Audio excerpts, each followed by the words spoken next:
Hey guys, it's Mo with Mujuk and welcome to the second installment of Cho-Bo with Mo, a bedtime story series where we will journey through ancient Korea and learn English. The first story for today is going to be a visit to Seoul.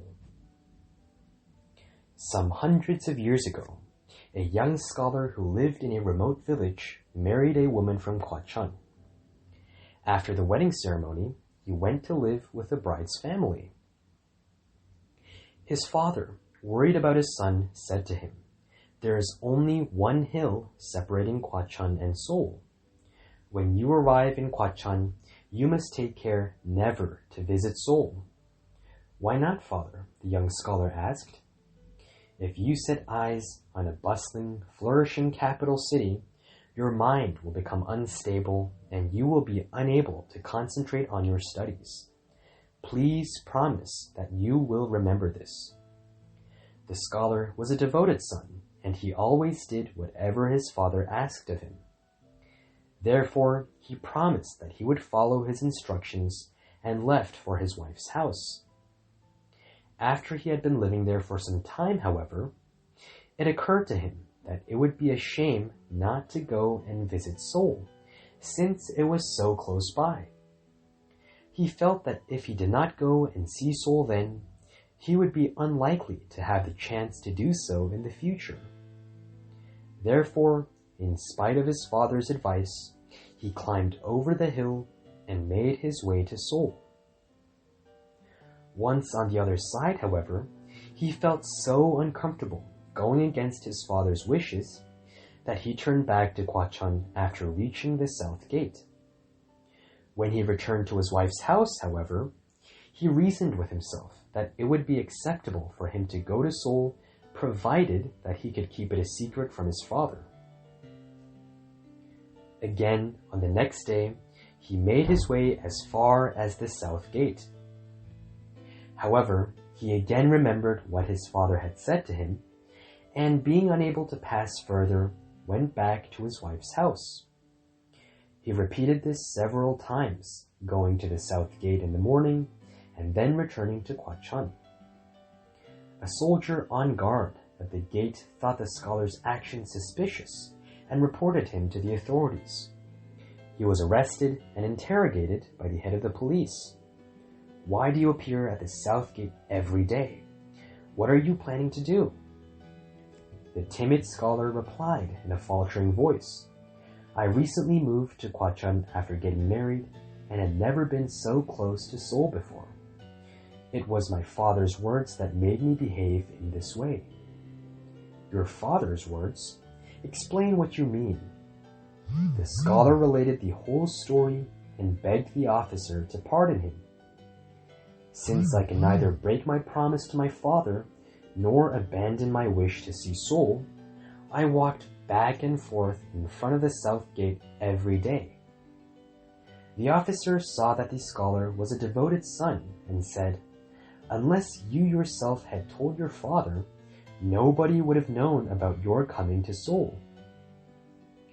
But you kept your promise nevertheless out of devotion to your parents. This is conduct worthy of a true son, and you deserve to be rewarded.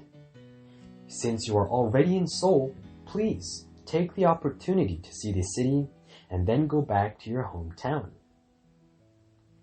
The young scholar was rewarded by the officer and taken on a tour of the city by a military escort before returning home to his wife. He eventually told his father what had happened and related all he had seen in detail. Later, he passed the state examination and rose to become prime minister.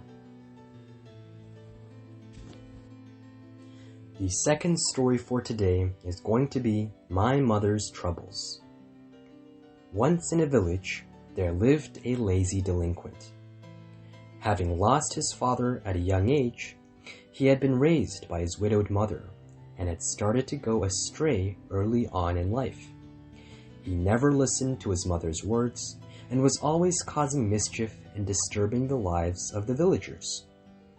His mother was very worried for his future and called him to her one day saying, "I cannot allow you to live like this anymore.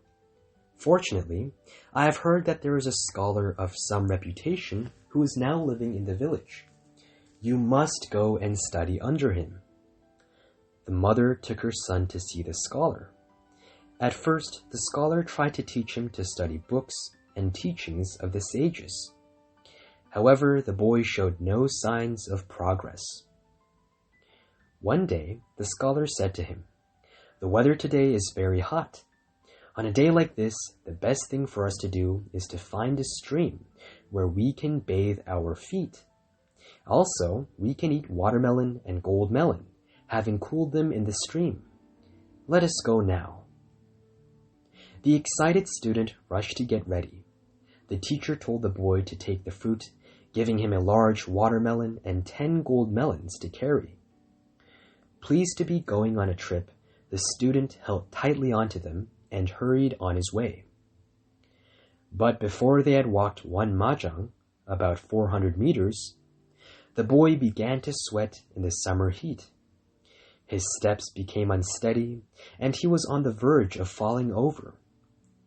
Unable to endure the heat, he said to his teacher, "I cannot go any further. Let us rest here for a while and then go back home." Hearing this, the teacher scolded the boy. "You are complaining about walking only this far carrying a watermelon? Think how your mother carried you for 10 months, how she worked all day weaving cloth and tending to the farm with a heavy baby in her womb." At that moment, the boy felt a sharp pain, as if something was piercing his chest. Still holding the watermelon, he looked up at the sky, and soon tears started to pour from his eyes. He knelt before his teacher and said, "Teacher, I have been so foolish. I repent from the bottom of my heart." Those are the 2 stories for this week. Thank you all for listening. Please leave a like, subscribe, share it with your friends, and everybody, once again, good night.